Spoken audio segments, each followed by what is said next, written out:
जय हिंद, जय संपूर्ण क्रांति, जय सुभाष, जय प्रकाश। कुछ खबरों के साथ आपके बीच में हाजिर हो गया इंद्र प्रकाश। बिहार के मुंगेर से खबर है कि वहां पर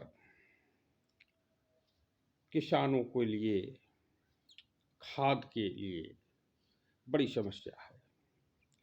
खाद के लिए वह जहां से खाद मिलती है, बढ़ रही है पैसा दे करके, उनमें बड़ी लाइन लगाना पड़ रहा है। और बड़ी लाइन कोई आगे पीछे हो रहा है। जो मजबूत किसान हो रहा है वही खाद उठा पा रहा है। कुछ लोग कह रहे हैं कि भाई खाद लेने के लिए किसान होने की ज़रूरत नहीं है, पहलवान होने की ज़रूरत है। जो पहलवान किसान होगा उसी को खाद मिलेगी। सरकार किसानों को खाद भी नहीं दे पा रही है। ये एक वास्तविकता है मुंगेर में। तो ये मुंगेर में हमारे संवाददाता मुंगेर से बताया। लेकिन ये हो सकता है कि भारत के विभिन्न हिस्सों में ऐसी समस्याएं हों जब किसान को न खाद मिल रहा है, न बीज मिल रहा है, न पानी मिल रहा है, कितने अभावों में जी रहा है किसान। उसके बावजूद भी किसान वोट देता है तो जाति को देख करके, भाजपा को हराने के लिए वोट देता है। स्थितियां हैं, ये भी एक सच्चाई है लोकतंत्र की किसानों के रूप में। तो किसानों की समस्याओं का तो समाधान होना चाहिए। माननीय किरण सिन्हा जी तो संघर्ष कर रही हैं कि किसानों को समय से खाद मिले, बीज मिले, पानी मिले और समय समय पर उनको भत्ता मिले, पेंशन मिले और सुविधाएं, सरकारी जो सुविधाएं सरकारी कर्मचारियों को है, जैसे स्वास्थ्य के क्षेत्र में कि 10-20 लाख 25 लाख का जो भी इलाज लगेगा सरकार करेगी। उसी प्रकार से माननीय किरण सिन्हा जी की मांग है कि जो भी किसान को स्वास्थ्य की जरूरत पड़े तो वो किसान को सरकारी कर्मचारियों की ही भांति स्वास्थ्य सुविधा प्रदान की जाए। क्योंकि स्वास्थ्य सुविधा ऐसी है जिसको कोई अनावश्यक रूप से नहीं ले सकता है। जितनी ज़रूरत होगी उतना ही लेगा। तमाम बार उसको लोग को आसपास हम देखते हैं, घर परिवार में कोई बीमार हो जाता है तो उसके लिए दवा की व्यवस्था की जाती है। तो दवा उसको दी जाती है तो वो दवा जो है, जब बहुत ज़रूरत होती है, बहुत कष्ट में होता है तब दवा लेता है, नहीं तो टालता रहता है, भूल जाता है। तो दवा कोई आवश्यकता से अधिक नहीं लेगा। इसलिए सरकार को व्यापक दवा का व्यवस्था करना चाहिए। दूसरा जो है, झारखंड से खबर है। वहाँ साहिब साहिबगंज से समाचार है जहाँ पर रूबी का पहाड़िया का प्रकरण आ रहा है। जिसको उसके जो प्रेमी रहा, पति रहा, दिलदार अंसारी, उसने उसको इलेक्ट्रिक कटर से काट दिया था और उसका आज अंतिम संस्कार ईसाई रीति रिवाज से किया गया। वो ये रूबिका पहाड़िया एक पहाड़ी क्षेत्र है, वहाँ की रहने वाली और आदिवासी समुदाय से रही। तो उसका आज अंतिम संस्कार कर दिया गया। 5 वर्ष का बच्चा है उसके पास। तो वहाँ के सामाजिक संगठन, राजनीतिक संगठनों ने बड़ा विरोध दर्ज किया हुआ है और मांग किया है कि उसको न्याय मिलना चाहिए। जनता दल इंद्र कुमार गुजराल झारखंड की टीम, उसने भी न्याय की मांग की है और विभिन्न सामाजिक राजनीतिक संगठन मांग कर रहे हैं।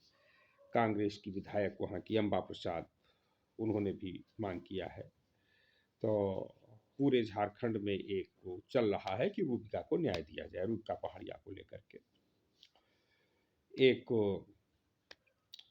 जो बिहार में अभी शराब पीने से मौतें हुई, खासकर सारण बड़ा उस चर्चा में रहा।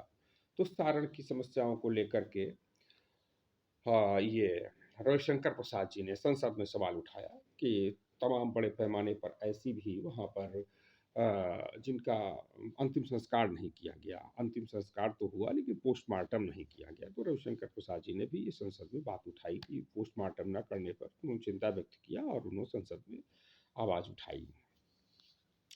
पटना से ही एक खबर ये है, और ये जो है खबर दानापुर के सांसद पाटलिपुत्र के और रामकृपाल यादव, तो रामकृपाल यादव ने भी ये बात उठाई, वो भी मंत्री रह चुके हैं, रविशंकर प्रसाद जी भी मंत्री रह चुके हैं, उन्होंने भी अपनी नाराज़गी व्यक्त किया संसद में, मांग उठाई।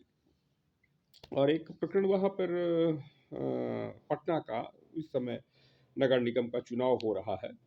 मेयर प्रत्याशी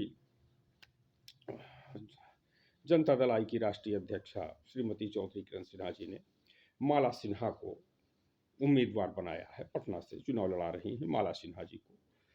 माननीय श्रीमती चौधरी किरण सिन्हा की पूरी टीम पटना में माला सिन्हा को मेयर बनाने के लिए लगी हुई है, जुटी हुई है। पूरा प्रचार प्रसार चौधरी किरण सिन्हा यूथ ब्रिगेड भी कर रही है और जनता दल आई कुमार गुजराल के साथीगण कर रहे हैं और जनता दल आई से जुड़े हुए विभिन्न प्रकार के सामाजिक संगठन वह भी माला सिन्हा का समर्थन कर रहे हैं। और ये पटना से विशेष समाचार है। चुनाव प्रचार प्रसार चल रहा है। 28 तारीख को मतदान रहेगा पटना में। एक विशेष खबर अमेठी को लेकर के है। तो अमेठी को लेकर के कांग्रेस के नेता अजय राय ने टिप्पणी व्यक्त कर दिया कि यहाँ पर जो है बड़ा अमेठी का ताल्लुक लटके झटके से है। तो उस पर कुछ भाजपा की महिला नेत्री नाराज हो गई। उन्होंने सोनभद्र में एक FIR दर्ज करा दिया कांग्रेस नेता अजय राय के खिलाफ। तो अजय राज ने फिर अपना स्पष्टीकरण दिया। उन्होंने कहा कि नहीं भाई, मैंने लटके झटके इस रूप में कहा कि अमेठी में चारों तरफ सड़कों पर जो है बड़े गड्ढे हैं और उसमें सब जो है उन गड्ढों को लेकर के ही सब वाहन निकलते हैं, अटक जाते हैं, झटक जाते हैं और घंटों लग जाता है, उसी में लोग लटक जाते हैं। तो इस तरीके से अजय राय ने कहा कि लटके झटके का उन्होंने अपना जो परिभाषा दिया, जो परिभाषित किया, वो उन्होंने कहा कि स्मृति ईरानी से हमारा कोई संबंध नहीं है। कुछ लोगों ने खासकर भाजपा की जिन महिला नेत्री ने रिपोर्ट लिखाई है, उन्होंने स्मृति ईरानी का उन्होंने कोड किया हुआ है। तो अजय राय ने कहा कि नहीं, हमारा स्मृति ईरानी से कोई मतलब नहीं है, हमारा वो अमेठी की सड़कों पर जो गड्ढे हैं उनको लेकर के है, उनके संदर्भ में हमने अपना बयान दिया हुआ है। एक खबर प्रतापगढ़ का कुंडा भी आज चर्चा में रहा। वहाँ से जो चुनाव लड़ चुके हैं और वहाँ के चेयरमैन रह चुके हैं गुलशन यादव। तो अभी गुलशन यादव समाजवादी पार्टी से चुनाव लड़े थे रघुराज प्रताप सिंह के मुकाबले में। तो शिवपाल सिंह उनके यहाँ गए और विचार विमर्श किया, मिले जुले, चाय पिया। तो उसको लेकर के बड़ी खबर हो रही है कि भाई शिवपाल जी क्या इस बार रघुराज प्रताप सिंह को हराने के लिए एकजुट होंगे, आएंगे, ये सब चर्चाएं चल रही हैं। एक और इसी बीच खबर चल रही है ओम प्रकाश को लेकर, ओम प्रकाश राजभर को लेकर के। तो ओम प्रकाश राजभर के संबंधित दो मंत्रियों से संबंधित खबरें हैं। एक तो ब्रजेश पाठक ने उन्हें अटल बिहारी वाजपेयी पर फाउंडेशन बना हुआ है, तो अटल बिहारी वाजपेयी फाउंडेशन का सह अध्यक्ष बनाया गया है। ब्रजेश पाठक उप मुख्यमंत्री उत्तर प्रदेश सरकार ने इसकी घोषणा किया। और एक खबर ये है कि ये परिवहन मंत्री तो उन्होंने उनके संदर्भ में कहा ओम प्रकाश राजभर के संबंध में कि ओम प्रकाश राजभर बड़े लीडर हैं और राहुल गांधी से भी बड़े लीडर हैं। तो राहुल गांधी से जो तुलना कर दिया दयाशंकर जी, परिवहन मंत्री उत्तर प्रदेश सरकार दयाशंकर जी। तो एक चर्चा का विषय ये बन गया कि ये भाई दयाशंकर जी राहुल से क्यों मुकाबला कर रहे हैं। तो राहुल की छवि आम जनमानस के बीच जो बनी हुई है, कुछ लोग वो सहसा स्वीकार करते हैं कि राहुल की छवि एक पप्पू की छवि है, राहुल की छवि एक कारवां को पीछे ले जाने वाले व्यक्ति की छवि है। तो ओम प्रकाश राजभर को ये मंत्री दयाशंकर सिंह ने जानबूझ करके क्या बड़ा पप्पू बनाने का प्रयास किया है, या एक बड़े कारवे को, जैसे राहुल गांधी जब राजनीति में आए, जब सक्रिय हुए, तो 30 साल पहले 89 में कांग्रेस की बहुत अच्छी स्थिति थी। कांग्रेस का जो है यूपी, बिहार ये सब सरकारें हुआ करती थी, उड़ीसा। और उसके बाद क्या हुआ कि कांग्रेस बिल्कुल नील हो गई, यूपी, बिहार, उड़ीसा ये सब। और राहुल गांधी बराबर प्रयास करते रहते हैं, मीटिंग करते रहते हैं, कभी खाट पंचायत किया, कभी रैली किया, हर चुनाव के पहले आते हैं, काम करते रहते हैं, लेकिन कोई लाभ नहीं हो रहा है। वो वोट प्रतिशत और घट रहा है, सीट और घट रही है। आज की तारीख में 2 सीट केवल उत्तर प्रदेश में हो गई। तो कारवां को आगे न बढ़ा पाने वाले व्यक्ति को लोगों ने कहना शुरू कर दिया राहुल गांधी। जो अपने कारवां को घटा देता उसको लोग कहने लगते हैं राहुल गांधी। तो क्या ओम प्रकाश राजभर भी किसी इसी प्रकार से रहेगा कि वो अपना कारवां घटाएंगे? आज की तारीख में 6 सीट है उनकी, या फिर भाजपा के साथ मिलेंगे, उनके साथ गठबंधन करेंगे, जो भी स्थिति रही हो। तो क्या वो भाजपा के लिए, क्या वो भाजपा के संदर्भ में ऐसा कुछ होगा कि भाजपा की सीट को जो है घटाने के लिए तैयार हो? तो इस प्रकार की बातें राजभर को लेकर के दयाशंकर जी के बयान पर चल रही हैं। और एक और खबर विशेष रूप से कर्नाटक का तो चल रहा है। कर्नाटक में तो देखिए, जनता दल परिवार की एक स्थिति ये रही कि यूपी, बिहार, हरियाणा, कर्नाटक, कम से कम 4 ये प्रदेश ऐसे हैं जहाँ पर जनता दल पर एक धब्बा लग गया, वो रहा परिवारवाद का, क्षेत्रवाद का, जातिवाद का। उत्तर प्रदेश में मुलायम सिंह यादव को पहली बार जनता दल ने मुख्यमंत्री बनाया, फिर अखिलेश यादव उसी परिवार से मुख्यमंत्री बने। इसी प्रकार से जनता दल लालू यादव मुख्यमंत्री बने, केंद्र में भी मंत्री बने, फिर उनके बेटे उप मुख्यमंत्री बने हुए हैं। और जनता दल से ही निकला हुआ लोकदल, लोकदल के अजीत सिंह कांग जनता दल के बड़े नेता रहे, केंद्र सरकार में मंत्री रहे। और जयंत चौधरी आज की तारीख में राज्यसभा के सदस्य हैं और लोकदल के राष्ट्रीय अध्यक्ष हैं। तो उस पर भी एक कि भाई परिवार से उपजे हुए लोग हैं और उनको एक जात विशेष का सहयोग मिलता रहता है। और उत्तर प्रदेश में लालू यादव के परिवार को भी जात का सहयोग मिलता रहता है। मुलायम सिंह यादव, अखिलेश यादव पर भी यही आरोप कि भाई जाति का आरोप लगता रहता है। और हरियाणा में, तो हरियाणा में देवीलाल जी रहे, उसके बाद फिर ओम प्रकाश चौटाला जी हुए, उत्तर हरियाणा के मुख्यमंत्री हुए। उसके बाद फिर जो दूसरे चौटाला बंधु हैं उनको भी उसी से जोड़ा जा रहा है, जो उन्होंने अपना हरियाणा विकास पार्टी वगैरह और भी कई पार्टियां उन लोगों ने बनाई हैं। तो उन पर, और इन्हीं लोग खास तौर से इंडियन नेशनल लोकदल जो बना हुआ है उस पर भी यही जातिवाद, परिवारवाद, क्षेत्रवाद का ठप्पा लग रहा है। तो इसी प्रकार से कर्नाटका में भी जातिवाद, परिवारवाद, क्षेत्रवाद का ठप्पा लग रहा है। वहाँ पर जनता दल सेकुलर, जिसके कभी अध्यक्ष रहे देवगौड़ा जी, तो देवगौड़ा को लेकर के Janata Dal secular, S D Deve Gowda जी प्रधानमंत्री भी रहे जनता दल की ओर से। और तीसरे प्रधानमंत्री थे विश्वनाथ प्रताप सिंह और चंद्रशेखर के बाद। और देवगौड़ा जी के बाद फिर इंद्र कुमार गुजराल जी प्रधानमंत्री बने, चौथे प्रधानमंत्री 97-98 में। तो देवगौड़ा जी को लेकर के अब वो भी कर्नाटक से मुख्यमंत्री रहे, उनके बेटे डी कुमार स्वामी वह भी मुख्यमंत्री रहे। तो अब जो चुनाव होने जा रहा है वो पहला चुनाव कर्नाटक का होगा। और कर्नाटक का ध्रुवीकरण जो है 3 प्रकार से रहा। त्रिकोणीय मुकाबला जो है पिछली बार भी रहा और कई बार से हो रहा है, भाजपा, कांग्रेस, जनता दल। तो उन परिस्थितियों में कुछ समय के लिए कुमार स्वामी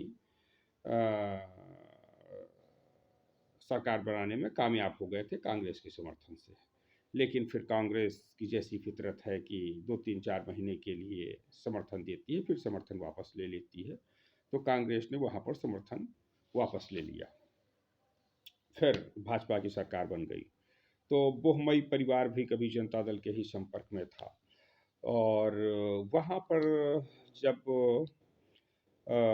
लोक शक्ति के रामकृष्ण हेगड़े जी मुख्यमंत्री बने 84 में, तो 84 में रामकृष्ण हेगड़े जी की वापसी हुई, जनता पार्टी के मुख्यमंत्री बने। तो यशवंत सिन्हा जी का बड़ा योगदान रहा वहाँ के बारे में जानना समझना। और यशवंत सिन्हा जी वहाँ की पृष्ठभूमि से बड़ा अवगत हैं, वाकिफ़ हैं पूरी तरीके से। और वानी किरण सिन्हा जी ने भी बड़ा दौरा किया कर्नाटका का, वहाँ के क्षेत्रों से परिचित हैं। तो कर्नाटक में भी एक, और शत्रुघ्न सिन्हा जी तो जब भाजपा में थे तब तो बड़ी मीटिंगें ही करते थे कर्नाटका में। तो कर्नाटक में भी ये सिन्हा तिगड़ी का बड़ा योगदान है और एक बड़ा आधार बन सकता है कर्नाटक में। माननीय किरण सिन्हा, शत्रुघ्न सिन्हा, यशवंत सिन्हा, इन लोगों का ज़मीनी काम कर्नाटक में है और शुरुआत से। और कर्नाटक भी यूपी, बिहार, हरियाणा की ही तरीके से एक समाजवादी पृष्ठभूमि का प्रदेश रहा है, जहाँ पर जनता दल के मुख्यमंत्री हुए और जनता दल के प्रधानमंत्री ही हुए और जनता दल अभी भी वहाँ पर सक्रिय है। तो जो मुकाबला 24 का होगा, वह जनता दल बनाम भाजपा होगा वहाँ पर कर्नाटक में। और अभी जो स्थिति बन रही है, वह भी स्थिति पूरी तरीके से जनता दल बनाम भाजपा की स्थिति कर्नाटक के लिए बन रही है। तो वहाँ की बातचीत तो जनता दल इंद्र कुमार गुजराल की ओर से हुई है कि जनता दल इंद्र कुमार गुजराल के वहाँ पर कुछ लोग काम कर रहे हैं कर्नाटका में। और कर्नाटका से ही अभी अनिल हेगड़े जी, वो जनता दल यूनाइटेड की ओर से राज्यसभा सदस्य भेजे गए हैं, हालांकि उनका कार्यक्षेत्र व्यापक रूप से बिहार में है। तो कुल मिलाकर के जनता दल का अच्छा समीकरण बन रहा है। तो आगामी जो विधानसभा चुनाव की लड़ाई लग रही है, वो कर्नाटका में भाजपा बनाम जनता दल की लग रही है। जनता दल परिवार मिलकर के चुनाव लड़ेगा और उसमें जनता दल आई इंद्र कुमार गुजराल की राष्ट्रीय अध्यक्ष माननीय किरण सिन्हा जी की विशेष भूमिका हो सकती है, यशवंत सिन्हा जी की विशेष भूमिका रहेगी। एक और खबर है, वो खबर है मऊ जनपद से। तो मऊ जनपद में मोहम्मदाबाद गोहना तहसील है, उस तहसील का श्रमजीवी पत्रकार यूनियन का गठन किया गया। तहसील स्तरीय श्रमजीवी पत्रकार यूनियन का गठन किया गया और इसका जो है प्रवीण राय जी वहाँ के वरिष्ठ पत्रकार, उनकी देखरेख में किया गया। और उस यूनियन में, उस श्रमजीवी पत्रकार यूनियन के उपाध्यक्ष वहाँ के सम्मानित समाजसेवी, व्यक्तित्व के धनी, मिलनसार और पत्रकारिता के प्रतिभा, पत्रकारिता में एक विशेष योगदान रखने वाले श्री विष्णुकांत श्रीवास्तव को उपाध्यक्ष सर्वसम्मत से चुना गया। ये मोहम्मदाबाद गोहना में करहा से, ये करहा से हैं, ये वहाँ पर एक क्षेत्र है करहा, वहाँ से हैं विष्णुकांत श्रीवास्तव। तो विष्णुकांत श्रीवास्तव जी को उपाध्यक्ष बनाया गया है निर्विरोध से, सब लोगों की सहमत से। इस अवसर पर जनता दल आई इंद्र कुमार गुजराल की राष्ट्रीय अध्यक्ष माननीय श्रीमती चौधरी किरण सिन्हा ने श्री विष्णुकांत श्रीवास्तव जी को हार्दिक बधाई और ढेर सारी शुभकामनाएं दी हैं। और विष्णुकांत श्रीवास्तव जी का कई विभिन्न सामाजिक संगठनों से, कई संगठनों के वह विभिन्न पदाधिकारी हैं, अध्यक्ष हैं, संरक्षक है, इस प्रकार से समाज सेवा में बड़ा अच्छा योगदान है उनका। तो इस प्रकार से ठीक है। तो फिर एक बार फिर आप सभी को जय हिंद, जय संपूर्ण क्रांति, इस संकल्प के साथ कि हम सबको मिल करके इस भारत को एक लोकतांत्रिक तरीके से, एक संवैधानिक नियमों का पालन करता हुआ देश बनाना है और सबको शिक्षा, सबको रोजगार, सबको सुरक्षा, सबको संपत्ति का अधिकार मिले, इसलिए हम सबको चिंतित होना है और अपने चर्चाओं में, अपनी बहस में इस बात को शामिल करना है, अपने रोज़मर्रा की बातचीत में शामिल करना है कि सबको शिक्षा कैसे मिले, सबको चिकित्सा कैसे मिले, सबको स्वास्थ्य की सारी सुविधाएं कैसे मिले, सबको रोज़गार कैसे मिले, सबको संपत्ति का अधिकार कैसे मिले। तमाम लोग प्रश्न चिन्ह उठाते हैं कि ये कैसे मिलेगा यहाँ पर। तो जो विकसित देश हैं, उनमें सबको ये सारी सुविधाएं मिल रही हैं। तो विकासशील जो पिछड़े हुए देश हैं, उनमें नहीं मिल रही हैं। तो उनमें भी जब प्रयास किया जाएगा तो मिलेंगी। लोगों को जातिवाद से ऊपर उठना होगा, क्योंकि जातिवाद का तो ऐसा मसला है कि एक कहावत कहा जाला गाँव में कि जितना अंधरऊ बरत जात हैं, उतना पढ़उनु चबात जात है। माने पढ़ा कोई अंधा व्यक्ति है, वो रस्सी बनाता जा रहा है, करता जा रहा है और वो पड़वा जो है वो उसको चबाता जा रहा है, चढ़ता जा रहा है। तो जातिवाद, धर्मवाद ये सब जो है बड़ा बाधक है। तो ठीक है, इसी के साथ आप सभी को बहुत बहुत धन्यवाद। जय हिंद।